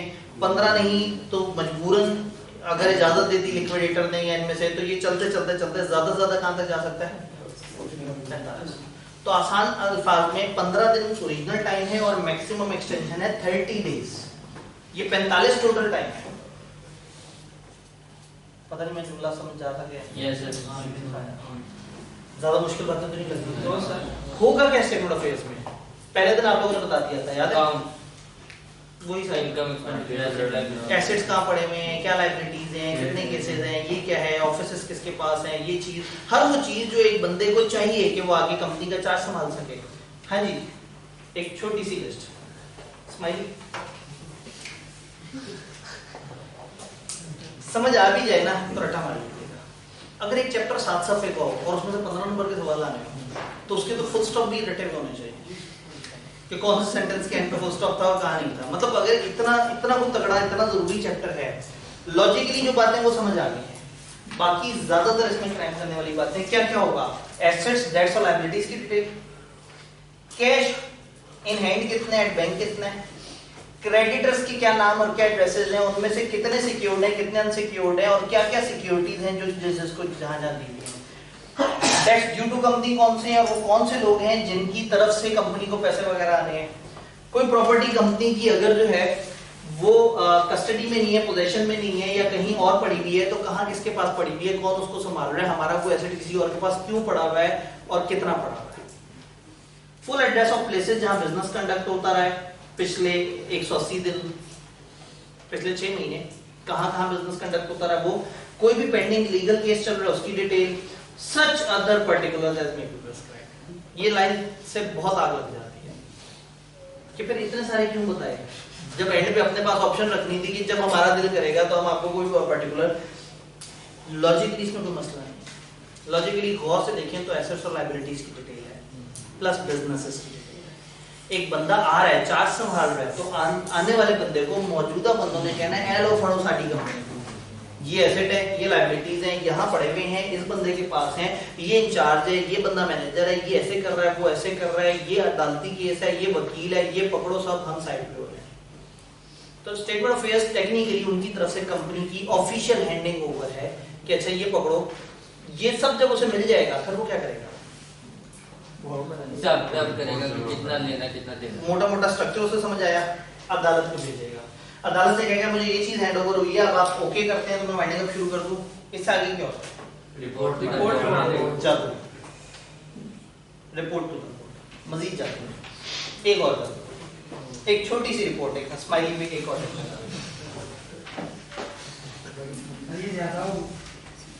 ये ज्यादा पॉइंट हो गए, आप आखिरी 2 पॉइंट कल याद करिए। मतलब इसमें लॉजिकली ज्यादा नहीं है, मतलब कोई बात है कि याद करने के हवाले से ज्यादा है। तो हो क्या है, और मैंने इससे पहले क्लास वालों से पूछा और क्लास की मेजॉरिटी ने कहा कि सर मतलब इसको खात्मे की तरफ जाए तो बहुत हो गया, बहुत लटका लिया। यकीन माने मैंने इतना नहीं सोचा था कि मैं इतना फैलाएंगे, फिर भी आप लोगों के जज्बात देख के और इसकी 15 नंबर की वेटेज देख के, 15 तो मैं इखलाकन कह रहा हूँ, ये 15 से 20 है, which can be 17। As soon as practicable after receipt of statement of affairs and not later than 60 days from date of winding up order। क्या खूबसूरत जुमला है, जितना जल्दी हो सके।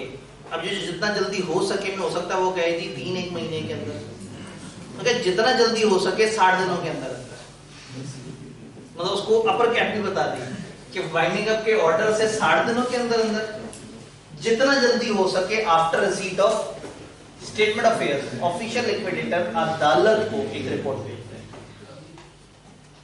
अब आपको फिर वही बातें नजर आएंगी, nature and detail of assets of the company, कौन सी लोकेशन में क्या वैल्यू है, किस तरह से, इन हैंड और इन बैंक कितना है, कौन कौन सी सिक्योरिटीज हैं, ऑथराइज्ड पेड अप कैपिटल कितना है, लायबिलिटीज कितनी है, डेट्स कितने ड्यू हैं, कंट्रीब्यूटरी से कितने आने हैं, कौन कौन से ट्रेडमार्क हैं, इंटेलेक्चुअल प्रॉपर्टीज हैं, कौन कौन से इनके बिजनेस हैं, कौन कौन से ब्रांड्स हैं, कौन कौन से इनके कॉन्ट्रैक्ट्स हैं, क्या जॉइंट वेंचर्स हैं, क्या सब्सिडरीज हैं, क्या होल्डिंग है, क्या लीगल केसेस है, और any other information which court में टेक्निकली इसने किया कुछ नहीं है, इसने ट्रांसलेट कर दिया उसको अदालती ज़बान में, उनसे डिटेल दी, अदालत ने इसको परफॉर्मा दिया हुआ होगा, उस परफॉर्मे के मुताबिक उसने उस फॉर्मेट पे रिपोर्ट डाल दी और कहा ये मैंने चार्ज ले लिया है और ये मुझे चीजें बताई गई हैं। Official liquidator shall include in his report manner in which company was promoted or formed and whether in his opinion any fraud has been committed। ये अपनी रिपोर्ट में ये तक बताएगा कि कंपनी, अगर उसे लगेगा जरूरी है तो बताएगा कि कंपनी इन लोगों ने बनाई थी और ये तो बनाते समय ही इनकी नीयत खराब थी। तो अगर उसे लगता है कि ये बनाने वालों की नीयत सही नहीं थी तो लिक्विडेटर को इतनी तक भी इजाजत है कि वो ये सारी मामला को देखने के बाद कहे कि जी ये तो मुझे लग रहा है कि ये कंपनी बनी ही फ्रॉडुलेंट पर्पस के लिए थी, ये तो हरकत ही इन्होंने गलत की थी, शुक्र है पकड़े गए। बात समझ आइए? ये है main report. Sir contingent liability क्या होती है? कंटिंजेंट लायबिलिटी क्या होती है? ऐसी लायबिलिटी जो अभी पता नहीं है, हो भी सकती है और नहीं भी, जैसे एक अदालती केस, किसी बंदे ने आप पे केस किया हुआ है कि इन्होंने 2 लाख देने हैं, हम केस हार गए तो 2 लाख देने हैं, हम जीत गए तो 2 लाख नहीं देने। आज की डेट में लायबिलिटी नहीं है, अगर हम अदालत से कहते हैं कोई लायबिलिटी नहीं है और कल को वो केस वो जीत जाए तो लायबिलिटी तो बन गई। ऐसी लायबिलिटी को हम कहते हैं कंटिंजेंट, जो हो भी सकती है नहीं भी हो सकती। अकाउंटिंग के अंदर इसका थोड़ा सा एक और तरह का ट्रीटमेंट, तो कंटिंजेंट का मतलब है जो डिपेंडेंट है, तो ज्यादातर लीगल केसेस के अंदर कुछ लायबिलिटीज होती हैं जो अभी कंफर्म नहीं होती। सर सिक्किम कॉन्ट्रैक्ट्स जी, जो मौजूदा इस वक्त जो कॉन्ट्रैक्ट चल रहे हैं, जो जेरे बहस हैं, जो सारे के सारे इस वक्त कार्रवाई में हैं, इसमें कुछ और टेक्निकल वर्ड भी हैं, वो भी बात कर लेते हैं। ट्रेडमार्क समझ आता है क्या होता है ट्रेडमार्क? कोई लोगो, कोई खास निशान, कुछ इस तरह की चीजें, कई दफा ये भी आपका एसेट होता है और ये एक बकायदा उसकी वर्थ होती है। इंटेलेक्चुअल प्रॉपर्टी,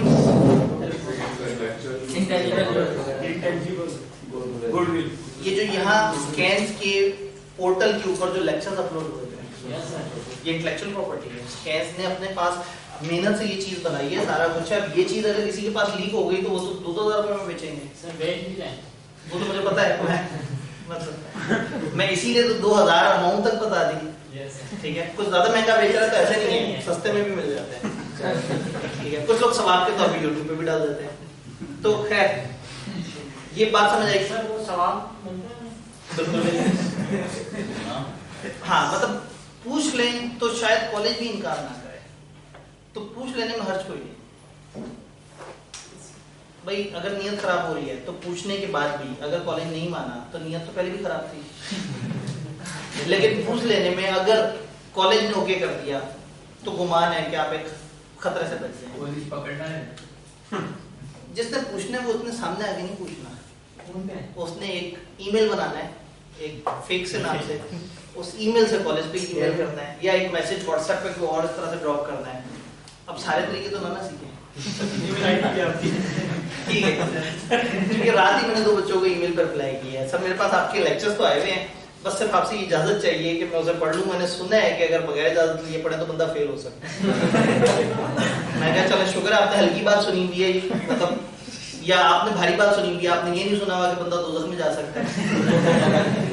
तो आप तो मतलब सिर्फ फेल होने वाली बात आपने सुन के आप इतने डर गए, खुदा ना खास्ता अगर ये एक्सट्रीम बात होती। खैर, इस वक्त हमारा मामला डिफरेंट है। एक आखिरी जादू, other reference. Official liquidator may also, if it think fit or upon the direction of court, make any further। कितना प्यारा जमना है। वो तो रिपोर्ट थी, उसके अलावा अगर कोर्ट कहे या इसको लगे और ये कोई और रिपोर्ट जमा कराना चाहे तो करा दे। हाँ, एक रिपोर्ट होती है बड़ी मजे की, viability of company business. Official liquidator shall also make a report on viability of company business or the steps which in his opinion are necessary for maximizing the value of assets of the company। Liquidator को आके पता लगा कि मैंने company बंद करानी है, फिर उसे पता लगा एक प्लांट है जो चावल को प्रोसेस करता है और चावल बेचता है, तो उसे समझ आया कि इस प्लांट से कंपनी बहुत प्रॉफिट कमा रही है लेकिन ओवरऑल लॉसेस बहुत बढ़ गए हैं। तो उसने कहा जी अगर हम ये वाला प्लांट 8 महीने तक चलाते रहे ना तो इससे हमें फायदा होगा, नुकसान नहीं होगा। तो वो कोर्ट से इजाजत मांग सकता है कि जी मैं चाहता हूँ कि ये वाला बिजनेस ना, ये वाइबल बिजनेस है, ये इतने अरसे तक चलता रहे और इसके फंड से भी हम इस तरह से फायदा लें। तो अगर ऐसी कोई भी बात उसे लगती है for maximising the value of assets of the company, तो वो अदालत को एक रिपोर्ट बना के भेज सकता है कि मेरी ख्वाहिश है कि ये वाली चीज आप इस तरह से कर लें, इससे सबको बड़ा फायदा होगा। इससे वाइडिंग अप पे क्या इससे वाइडिंग अप पे क्या फर्क पड़ेगा? कोई भी नहीं, बस पैसे जरा बढ़ जाएंगे। कहने का मतलब है कि इसके जिम्मे क्या था, आओ और सारी चीजें बेचो और खत्म करो। तो अगर ऐसे लगता है कि कुछ चीजें अभी नहीं बेचनी चाहिए, कुछ ब्रांचेस को कुछ अरसे तक चलते रहने देना चाहिए, वो फायदे में जाएगा सबके, तो फिर ये रिपोर्ट बना देगा on viability of company business, या वो स्टेप जो कि उसके नजदीक जरूरी है लिए जाना जिससे कंपनी की वर्थ बेहतर हो सकती है। मतलब कंपनी के पास जो एंड पे जो सरप्लस आए वो ज्यादा हो सकता है। सर उसने स्टेटमेंट ऑफ फेयर में अकाउंट फाइनल करके जमा करवा दी, तो इसके अलग से अकाउंट जमा करवाएंगे? अगेन ये एक अपना बिजनेस प्रपोजल दे, वो कहेगा जी ये चीजें आप मुझे कहे मैं बेच दूं, हाँ इनमें से एक एसेट है, मेरे ख्याल में इससे हम फायदा उठा सकते हैं। अगर ये वाले को हम अभी फौरन वो ना करें, फॉर एग्जांपल हमने फलाना बंदे को डेट दिया है, अगर हम उससे डेट फौरन ना मांगे तो हमें अगले 8-9 महीने का इंटरेस्ट भी मिल जाएगा, उससे कंपनी को फायदा हो जाएगा। कोई भी इस तरह की बात जो उसको ठीक है, बात समझ आई? फर्दर रिपोर्ट वाली बात समझ आई सर? इन रिपोर्ट्स की ऊपर जितनी भी रिपोर्ट्स हैं इनकी सर्टिफाइड कॉपी रजिस्ट्रार को भी भेज दी जाएगी कोर्ट को भेजने के साथ साथ। जी यहाँ से कोई सवाल था? सर तो ये जो वायबिलिटी ऑफ कंपनी बिजनेस ठीक है, मतलब कि 12 महीने बाइंडिंग का प्रोसेस, ठीक है, उसे आखिरी महीनों में पता चला है, तो उससे तो ये नहीं, जब आखिरी महीने में पता लगा तब तो कंपनी बंद होनी है ना। मकसद उसका कंपनी का बिजनेस चलाना नहीं है, मकसद ये है कि बंद होने तक अगर थोड़ा बहुत और पैसे आ जाएं जिससे सबको फायदा हो जाए तो वो बता दें। अगर उसे पता ही 11वें महीने में चला है तो इस वक्त वो बिजनेस चलाएगा तो वाइंडिंग अप नहीं हो सकेगी। वाइंडिंग अप 12 महीने में होनी है। उस दौरान कौन कौन सी चीज को डिले किया जा सकता है, जी इसको हम पहले नहीं बेचेंगे, इसको हम एंड पे सेटल करेंगे, वो इसकी इजाजत ले सकता है। तो कैसा है ये? आपके पास कुछ मजीद तो नहीं लिखा रहा? यहाँ सेक्शन 302 इससे आगे जी सर ये सेक्शन 302 आगे लिखा हुआ है राइट साइड से नेक्स्ट पेज सर एप्लीकेशन में कभी पढ़ा नहीं है। वो स्टेप 1 में था। अंदर मॉडल वो है ना अनेबल टू पे डेट वाला, ठीक है, उसको छोड़ के मतलब बाइंडिंग अप बाय कोर्ट तो खत्म हो गई है ना। Yes sir. हाँ, अगर मैं ये कहता कि उसके नीचे तो नहीं आ रहा ना आपके पास कुछ?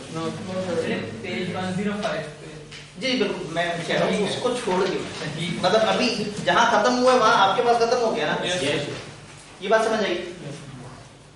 सर्कमस्टांसेस में एक सर्कमस्टांस था, वो सर्कमस्टांस क्या था? अगर कंपनी डेट ना दे पा रही हो, डेट ना दे पा रही होगा क्या मतलब है? एक बंदे ने कंपनी से कहा मेरे पैसे दे दे और कंपनी ने काम नहीं दे सकते, चाहिए इतना बड़ा जुर्म है कि वो वाइंडिंग अप करवाने पहुंच जाए। यस इस बंदे को पैसे नहीं दिए, लेकिन जुर्म को थोड़ा सा मजीद एक्सप्लेन करना पड़ेगा। एक बंदे ने कंपनी से कहा मुझे पैसे चाहिए, कितने पैसे? पैसे भी लाख रुपए की अमाउंट के आसपास, इतने ज्यादा पैसे नहीं है। उसने पैसे कंपनी को कंपनी नहीं दे सकी, कोर्ट गया, कोर्ट से एक नोटिस निकलवाया कंपनी के नाम पे कि भाई मुझे पेमेंट करो। पेमेंट नहीं की कंपनी ने, अदालत में चला गया, फैसला हो गया, जीत गया, उसकी फेवर में डिग्री आ गई। डिग्री कहते हैं अदालती ऑर्डर जो होता है, डिग्री उसकी फेवर में आ गई। वो ऑर्डर लेके नाश्ता हुआ कंपनी के पास आया कि अब तो पैसे देने पड़ेंगे, कंपनी फिर नहीं दे। इसका मतलब है कि कंपनी के पास मतलब इतना जलील हो गई भी अगर वो पैसे नहीं दे रहे कि पहले उसने पैसे मांगे, भगा दिया, अदालत से नोटिस दिलवाया, भगा दिया, अदालत में केस कर दिया, केस में भी हार गए, केस जीत के जीता हुआ केस लेके आया और फिर पैसे मांगे, फिर नहीं दिए। इसका मतलब है कंपनी इज अनेबल टू पे। कंपनी जो है वो गुर्बत की अजीम तरीन मराहिल में दाखिल हो चुकी है और कंपनी जो है ना, यहाँ पे 1% वाला रूल भी लिखा हुआ होगा। एक दफा तो मैं इसकी इंग्लिश आपको मोटी सामने नहीं है ना सब। If a creditor to whom company is indebted in a sum exceeding 100,000, मतलब 1 लाख से ये लिमिट शुरू हो जाती है, 1 लाख से ऊपर का कोई भी अमाउंट, चाहे 1 लाख 1 रुपये हो, has served a demand at registered office requiring company to pay amount and company has neglected to pay या फलाना फलाना फलाना, बात समझ आई? Or if court or any other competent authority orders in favor of creditor and still he remains unsatisfied, yeah, it is proved to the court that company is unable to pay debt after considering the contingent and prospective liability of the company. जो भी company की liabilities वगैरह उनको लग रही हैं, उन सबको देखने के बाद तो कोर्ट को ऐसा लगे अदालती फैसला आ जाए या नोटिस के बावजूद पैसे नहीं दे पा रहे, केस जीतने के बावजूद पैसे नहीं दे पा रहे, कोई भी चीज साबित हो जाए, तो इसका मतलब क्या है कि कंपनी के इतने बुरे हालात आ गए हैं कि कंपनी पैसे नहीं दे पा रही, और पैसे भी कितने, लाख रुपए। मतलब लाख रुपए इतनी बड़ी चीज नहीं है कि लाख रुपए से थोड़ा सा ऊपर का ड्यू है और वो कंपनी नहीं दे पा रही। तो कहने का मतलब है कि the company is unable to pay debt. तो अनेबल टू पे डेट का जो बेंचमार्क सेट किया उन्होंने वो लाख रुपए का, कि अगर वो बंदा पैसे मांगे और पैसे ना दिए जाए, या इवन अदालत के फैसले के बाद भी पैसे ना दिए जा रहे हो, या अदालत को खुद ही से ऐसा लगता है कि ये कंपनी पैसे नहीं दे सकेगी, चाहे उसने जो फैसला दिया या नहीं दिया, अदालत को अपने तय ये लग रहा है कि ये पैसे नहीं दे सकेंगे, डन। इस केस में कंपनी को जो है वो लिक्विडेट कर देना चाहिए। ऐसे केस में क्या होगा, ऐसे केस में कंपनी की वाइंडिंग अप का पिटीशन दिया जा सकता है। This is one of the reason जो हमने दरमियान में कैरी फॉरवर्ड की थी, क्योंकि वो सामने स्क्रीन पे लिखी नहीं आ रही थी। और ऐसे में दो तरह के लोग थे, कुछ कहते सर खत्म करा दें, कुछ कहते नहीं सर अभी खत्म ना कराएं, दोनों की बात पूरी करें। दो छोटे से पॉइंट छोड़ दिए हमने, वो जो बाकी दो तरह की वाइंडिंग अप वो छोड़ दी और वाइंडिंग अप कोड खत्म कर दी, तो खत्म भी हो गया और नहीं भी हो गया। जी भाई ठीक है, लेक्चर मेरी तरफ से खत्म हो गया, बस जितना आपने पढ़ना है पढ़ के आना है, कल इंशाल्लाह ताला इसके ऊपर हम सवाल जवाब करेंगे। जो भी कोर्ट का ऑर्डर होता है, ठीक है, सर वो हमेशा execution of order of court में रहता है या उसकी डिफरेंट वे अलग अलग होता है। कोर्ट के ऑर्डर को फॉलो करना एग्जीक्यूशन कहलाता है, कोर्ट का ऑर्डर डिग्री कहलाता है, कोर्ट का ऑर्डर जारी करना उसकी अलग अल्फाज है। तो कोर्ट की अपनी एक लैंग्वेज है। सर मेंबर्स की नॉलेज में आना वाइंडिंग अप